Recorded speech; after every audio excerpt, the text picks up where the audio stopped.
ಶಾಲೆಯಲ್ಲಿ ಮಕ್ಕಳಿಗೆ ನೀಡುವ ಮೊಟ್ಟೆ ಹಾಗೂ ಅಕ್ಕಿ ವಿಚಾರಕ್ಕೆ ಗಲಾಟೆ ನಡೆದಿದ್ದು ಶಿಕ್ಷಕನ ಮೇಲೆ ಎಸ್ಡಿಎಂಸಿ ಅಧ್ಯಕ್ಷ ಹಲ್ಲೆ ನಡೆಸಿದ್ದಾನೆ.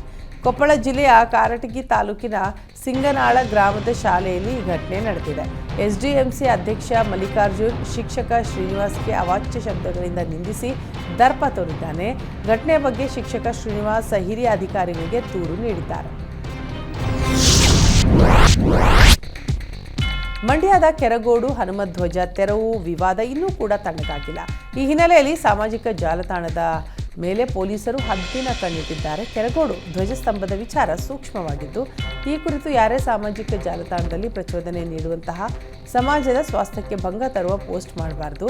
ಪ್ರಚೋದನಕಾರಿ ಹೇಳಿಕೆಗಳು, ವಿಡಿಯೋ, ಉದ್ರೇಕಕಾರಿ ಭಾಷಣ ಹಾಕುವವರ ವಿರುದ್ಧ ಕ್ರಮ ತೆಗೆದುಕೊಳ್ಳುವುದಾಗಿ ಮಂಡ್ಯ ಪೊಲೀಸರು ಎಚ್ಚರಿಕೆಯನ್ನ ಕೊಟ್ಟಿದ್ದಾರೆ.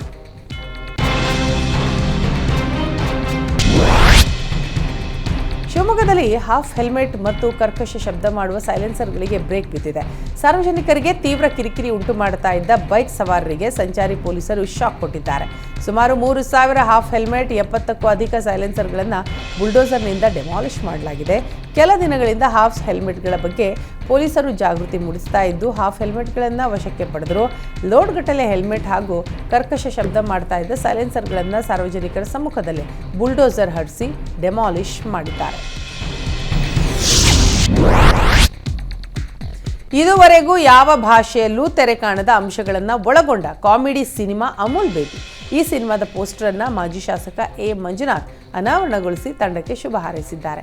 ಪಾನಿಪುರಿ, ಜಿಂಕೆ ಮರಿ ಚಿತ್ರಗಳನ್ನು ನಿರ್ದೇಶನ ಮಾಡಿರುವ ಕೆಪಿ ನವೀನ್ ಕುಮಾರ್ ಸಿನಿಮಾಕ್ಕೆ ಕಥೆ, ಚಿತ್ರಕಥೆ, ಸಂಭಾಷಣೆ, 2 ಹಾಡುಗಳಿಗೆ ಸಾಹಿತ್ಯ ಹಾಗೂ ರಾಗ ಸಂಯೋಜಿಸಿ ಆಕ್ಷನ್ ಕಟ್ ಹೇಳಿದ್ದಾರೆ. ಮಾನಸ ಕಂಬೈನ್ಸ್ ಅಡಿಯಲ್ಲಿ ಬಿ ನರಸಿಂಹಮೂರ್ತಿ ಬಂಡವಾಳ ಹೂಡಿದ್ದಾರೆ. ಸಂಪೂರ್ಣ ಹಾಸ್ಯ, ಪ್ರೀತಿ ಆಧಾರಿತ ಸನ್ನಿವೇಶಗಳು ಇರೋದ್ರಿಂದ ಹಿರಿಯ ನಟ ನರಸಿಂಹರಾಜು, ಚಾರ್ಲಿ ಚಾಪ್ಲಿನ್ ಹಾಗೂ ಮಿಸ್ಟರ್ ಬೀನ್ ಕಟೌಟ್ಗಳು ಪೋಸ್ಟರ್ದಲ್ಲಿ ಕಾಣಿಸಿಕೊಂಡಿವೆ. ಈ ಸಿನಿಮಾದಲ್ಲಿ ಭಗತ್, ಶಿವ ಮತ್ತು ರಂಗಭೂಮಿ ಪ್ರತಿಭೆ ಅವಿನ್ ವಿದ್ಯಾ ಶಾಸ್ತ್ರಿ, ರೀತು ಸಿಂಗ್ ಪ್ರಮುಖ ಪಾತ್ರದಲ್ಲಿ ನಟಿಸಿದ್ದಾರೆ. ಹಲವು ವರ್ಷಗಳ ನಂತರ ಮತ್ತೆ ಚಿತ್ರರಂಗಕ್ಕೆ ಮರಳಿರೋ ನಟಿ ಶ್ರುತಿ ಹರಿಹರನ್ ಈಗ ಸಾರಾಂಶ ಅನ್ನೋ ಸಿನಿಮಾದಲ್ಲಿ ಪ್ರಮುಖ ಪಾತ್ರದಲ್ಲಿ ಕಾಣಿಸಿಕೊಳ್ತಿದ್ದಾರೆ.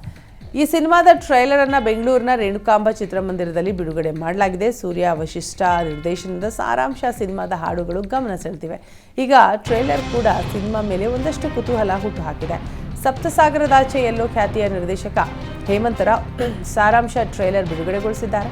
ಸಿನಿಮಾದಲ್ಲಿ ಸೂರ್ಯ ವಶಿಷ್ಠ ಪ್ರಧಾನ ಪಾತ್ರದಲ್ಲಿ ನಟಿಸಿದ್ದಾರೆ. ಶ್ರುತಿ ಹರಿಹರನ್ ಮಾಯಾ ಎಂಬ ಪಾತ್ರಕ್ಕೆ ಜೀವ ತುಂಬಿದ್ದಾರೆ.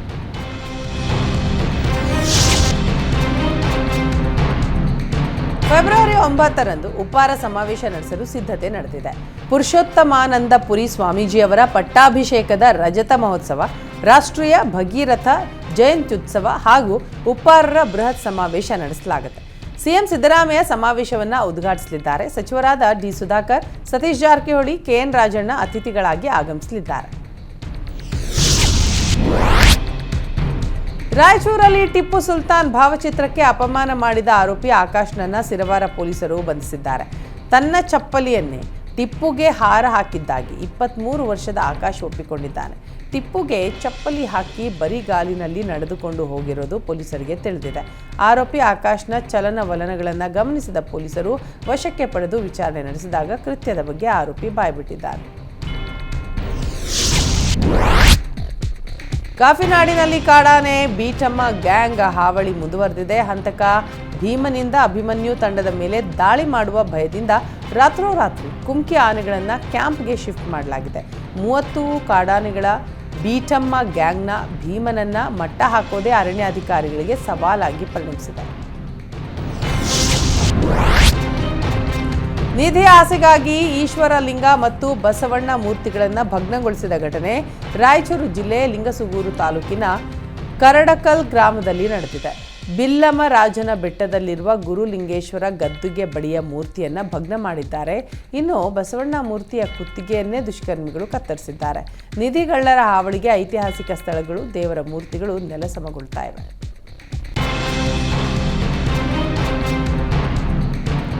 ಆನ್ಲೈನ್ ಬುಕಿಂಗ್ ವ್ಯವಸ್ಥೆಗೆ ಮುಜರಾಯಿ ಇಲಾಖೆ ಸಚಿವ ರಾಮಲಿಂಗಾರೆಡ್ಡಿ ಚಾಲನೆಯನ್ನು ಕೊಟ್ಟಿದ್ದಾರೆ. ಇನ್ಮುಂದೆ ಪೂಜೆ, ಹೋಮ ಸೇವೆಗಳನ್ನು ಮನೆಯಲ್ಲೇ ಕೂತು ಬುಕ್ ಮಾಡಲು ಅವಕಾಶ ಕಲ್ಪಿಸಲಾಗಿದೆ. ಯಾವ ಸೇವೆ, ಎಷ್ಟು ಹಣ, ಯಾವ ಸಮಯದಲ್ಲಿ ದೇವರ ಸೇವೆ ಮಾಡಬೇಕು ಎಲ್ಲವೂ ಆನ್ಲೈನ್ನಲ್ಲೇ ಕಾಯ್ದಿರಿಸಲು ಅನುವು ಮಾಡಿಕೊಡಲಾಗಿದೆ. ಈ ಮೂಲಕ ದೇವರ ಸೇವೆ ಬುಕಿಂಗ್ ಮಾಡಿಕೊಳ್ಳಲು ಅವಕಾಶ ಕಲ್ಪಿಸಲಾಗಿದೆ. ಸರ್ಕಾರಿ ರಸ್ತೆಗೆ ಗೇಟ್ ಹಾಕಿದ ಪರಿಣಾಮ ಓಡಾಡಲು ರಸ್ತೆ ಇಲ್ಲದೆ ವೃದ್ಧೆಯನ್ನ ಗುಡ್ಡಗಾಡು ಪ್ರದೇಶದಲ್ಲಿ ಹೊತ್ತೊಯ್ದು ಆಸ್ಪತ್ರೆಗೆ ಸೇರಿಸಲಾಗಿದೆ. ಚಿಕ್ಕಮಗಳೂರು ಜಿಲ್ಲೆಯ ಹೊರನಾಡು ಸಮೀಪದ ಹೊಸ ನೆಲ ಗ್ರಾಮದಲ್ಲಿ ಘಟನೆ ನಡೆದಿದೆ. ವಿಶ್ವಸೇನಾ ಎಂಬುವವರ ತಾಯಿಯ ಆರೋಗ್ಯ ತೀವ್ರ ಹದಗೆಟ್ಟಿತ್ತು. ಮುಖ್ಯ ರಸ್ತೆಯಿಂದ ಹೊಸ ನೆಲ ಗ್ರಾಮಕ್ಕೆ ಸುಮಾರು 2 ಕಿಲೋಮೀಟರ್ ದೂರ ಇದೆ. ಆದರೆ ಹೊಸನೆಲ ಗ್ರಾಮಕ್ಕೆ ಹೋಗುವ ಮಾರ್ಗದ ರಸ್ತೆಗೆ ಸ್ಥಳೀಯ ಕಾಂಗ್ರೆಸ್ ಮುಖಂಡರೊಬ್ಬರು ಗೇಟ್ ಹಾಕಿದ್ದು ಗ್ರಾಮಕ್ಕೆ ಹೋಗಲು ರಸ್ತೆ ಇಲ್ಲ. ಹಾಗಾಗಿ ಕಾಫಿ ತೋಟದ ಮಧ್ಯೆ ರೋಗಿಯನ್ನ ಚೇರ್ ಸಮೇತ ಹೊತ್ತೊಯ್ದು ಆಸ್ಪತ್ರೆಗೆ ದಾಖಲಿಸಿದ್ದಾರೆ. ರಸ್ತೆಗೆ ಬೀಗ ಹಾಕಿರುವ ಕಾಂಗ್ರೆಸ್ ಮುಖಂಡನ ವಿರುದ್ಧ ಸ್ಥಳೀಯರು ಅಸಮಾಧಾನ ಹೊರಹಾಕಿದ್ದಾರೆ. ಕೂಡಲೇ ಅಧಿಕಾರಿಗಳು ರಸ್ತೆಗೆ ಗೇಟ್ ಹಾಕಿರುವ ಕಾಂಗ್ರೆಸ್ ಮುಖಂಡನ ವಿರುದ್ಧ ಸೂಕ್ತ ಕ್ರಮ ತೆಗೆದುಕೊಳ್ಳುವಂತೆ ಆಗ್ರಹಿಸಿದ್ದು ಕಳಸಾ ಪೊಲೀಸ್ ಠಾಣಾ ವ್ಯಾಪ್ತಿಯಲ್ಲಿ ಪ್ರಕರಣ ದಾಖಲಿಸಿದ್ದಾರೆ. ಪಾದಯಾತ್ರೆ ಮೂಲಕ ಅಯೋಧ್ಯೆಗೆ ಹೋಗಿ ವಾಪಸ್ಸಾಗಿರೋ ಗಾಂಧಿ, ಮುತ್ತಣ್ಣ, ತಿರ್ಲಾಪುರ ಅವರಿಗೆ ಹಿಂದೂ ಕಾರ್ಯಕರ್ತರು ಪಾದ ಪೂಜೆ ಮಾಡಿದರು. ಗದಗ ನಗರದ ಪುಟ್ಟರಾಜ್ ಗವಾಯಿಗಳ ಬಸ್ ನಿಲ್ದಾಣದಲ್ಲಿ ಮುತ್ತಣ್ಣ ಅವರಿಗೆ ವಿಶೇಷ ಗೌರವ ಸಲ್ಲಿಸಲಾಯಿತು.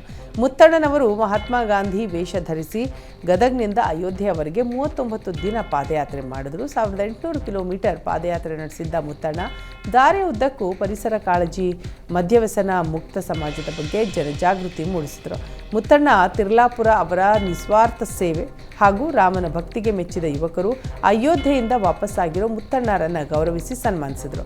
ಈ ಹಿಂದೆ ಕನ್ನಡಪ್ರಭ, ಸುವರ್ಣ ನ್ಯೂಸ್ ಆಯೋಜಿಸಿದ್ದ ಕರ್ನಾಟಕದ 7 ಅದ್ಭುತಗಳು ಕಾರ್ಯಕ್ರಮದ ಬಗ್ಗೆಯೂ ಮುತ್ತಣ್ಣ ವಿಶೇಷ ಅಭಿಮಾನವನ್ನು ತೋರಿಸಿದ್ರು. ಜೊತೆಗೆ ಅಭಿಯಾನವನ್ನು ಕೂಡ ಮಾಡಿದ್ರು.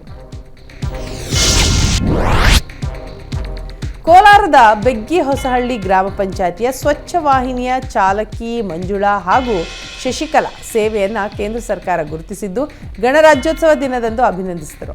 ಅಷ್ಟೇ ಅಲ್ಲದೆ ಕರ್ತವ್ಯ ಪಥದಲ್ಲಿ ಪೆರೇಡ್ ವೀಕ್ಷಣೆಗೆ ಅವಕಾಶ ಕಲ್ಪಿಸಿಕೊಟ್ಟಿತ್ತು. ಈ ಕುರಿತು ಮಾತನಾಡಿದ ಮಂಜುಳಾ, ಗ್ರಾಮದಲ್ಲಿ ಮತ್ತಷ್ಟು ಕೆಲಸ ಮಾಡಲು ಉತ್ಸುಕರಾಗಿದ್ದೇವೆ. ಜವಾಬ್ದಾರಿಯಿಂದ ಕೆಲಸ ಮಾಡಿದ್ರೆ ನಮ್ಮನ್ನ ಜನ ಗುರುತಿಸ್ತಾರೆ. ಇನ್ಮುಂದೆಯೂ ನಮ್ಮ ಕೆಲಸ ಹೀಗೆ ಮುಂದುವರಿಯುತ್ತೆ ಅಂತ ಹೇಳಿದ್ದಾರೆ.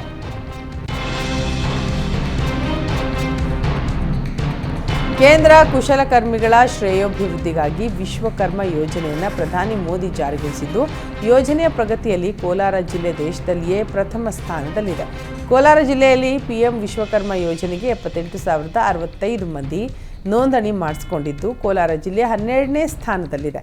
ವಿಶ್ವಕರ್ಮ ಯೋಜನೆಯ ಪ್ರಗತಿಯಲ್ಲಿ ಮೊದಲ, 2ನೇ ಹಾಗೂ 3ನೇ ಹಂತಗಳನ್ನು ದಾಟಿ ತರಬೇತಿ ನೀಡುವ ಹಂತಕ್ಕೆ ಹೋಗಿರುವ ದೇಶದ ಏಕೈಕ ಜಿಲ್ಲೆ ಕೋಲಾರವಾಗಿದ್ದು, ತರಬೇತಿ ಪಡೆದವರಿಗೆ ಕೇಂದ್ರ ಸರ್ಕಾರ ಟೂಲ್ ಕಿಟ್ ಹಾಗೂ ಬ್ಯಾಂಕ್ ಸಾಲ ನೀಡಲು ಸಿದ್ಧತೆ ನಡೆಸ್ತಾ ಇದೆ.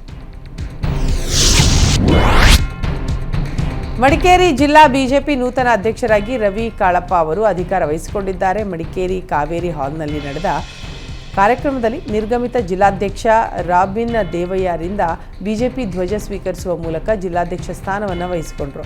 ಬಳಿಕ ಕಾರ್ಯಕಾರಿಣಿ ಸಭೆ ಕೂಡ ನಡೆಯಿತು. ಲೋಕಸಭಾ ಚುನಾವಣೆ ಇರೋದರಿಂದ ಜಿಲ್ಲೆಯಲ್ಲಿ ಪಕ್ಷವನ್ನು ಹೇಗೆ ಸಂಘಟಿಸಬೇಕು ಅಂತ ಚರ್ಚೆ ನಡೆಯಿತು. ಪರಿಷತ್ ವಿಪಕ್ಷ ನಾಯಕ ಕೋಟಾ ಶ್ರೀನಿವಾಸ್ ಪೂಜಾರಿ, ಕ್ಯಾಪ್ಟನ್ ಬ್ರಿಜೇಶ್ ಚೌಟ, ಉದಯ್ ಕುಮಾರ್ ಶೆಟ್ಟಿ, ಮಾಜಿ ಶಾಸಕ ಅಪ್ಪಚ್ಚು ರಂಜನ್ ಸೇರಿದಂತೆ ವಿವಿಧ ಮುಖಂಡರು ಭಾಗಿಯಾಗಿದ್ದರು. ಕುಕ್ಕೆಹಳ್ಳಿ ಗ್ರಾಮದ ಬೆಳ್ಳಂಪಳ್ಳಿ ಜೈ ಹಿಂದ್ ಅನುದಾನಿತ ಶಾಲೆಗೆ ಖಾಯಂ ಶಿಕ್ಷಕರನ್ನ ನೇಮಕ ಮಾಡುವಂತೆ ಆಗ್ರಹಿಸಿ ವಿದ್ಯಾರ್ಥಿಗಳು ಪ್ರತಿಭಟನೆ ನಡೆಸಿದ್ದಾರೆ. ಖಾಯಂ ಶಿಕ್ಷಕರು ಇಲ್ಲದೆ ವಿದ್ಯಾರ್ಥಿಗಳು ಸಾಕಷ್ಟು ಸಮಸ್ಯೆ ಎದುರಿಸ್ತಾ ಇದ್ದಾರೆ. ಶಿಕ್ಷಣ ಇಲಾಖೆ ಬೇಜವಾಬ್ದಾರಿತನದಿಂದ ಮಕ್ಕಳ ಭವಿಷ್ಯ ಅಡಕತ್ತರಿಯಲ್ಲಿ ಸಿಲುಕಿದೆ ಅಂತ ಸಾರ್ವಜನಿಕರು, ಶಿಕ್ಷಕರು ಬೇಸರ ವ್ಯಕ್ತಪಡಿಸಿದ್ದಾರೆ. ಇದೇ ವೇಳೆ ಮಾತನಾಡಿದ ಬಿಇಒ ಶಬಾನಾ ಅಂಜುಮ್, ಶಾಲೆ ಖಾಯಂ ಶಿಕ್ಷಕರ ನೇಮಕಾತಿ ಸರ್ಕಾರದ ಮಟ್ಟದಲ್ಲಾಗಬೇಕು. ಶಾಲಾ ಆಡಳಿತ ಮಂಡಳಿ ಹಳೆ ವಿದ್ಯಾರ್ಥಿ ಸಂಘದ ಒತ್ತಾಯದ ಮೇರೆಗೆ ತಾತ್ಕಾಲಿಕವಾಗಿ ವಾರಕ್ಕೆ 1 ದಿನ ಹೆಚ್ಚುವರಿ ಶಿಕ್ಷಕರನ್ನ ನೀಡಿದ್ದೇವೆ. ಆದರೆ ನಮಗೆ ಖಾಯಂ ಶಿಕ್ಷಕರನ್ನ ನೇಮಕಾತಿ ಮಾಡುವ ಅಧಿಕಾರ ಇಲ್ಲ. ಅದು ಕಮಿಷನರ್ ಮಟ್ಟದಲ್ಲಿ ಆಗಬೇಕು. ಕಾನೂನು ಮೀರಿ ನಮಗೆ ಏನೂ ಮಾಡಲು ಸಾಧ್ಯವಿಲ್ಲ ಅಂತ ಹೇಳಿದರು.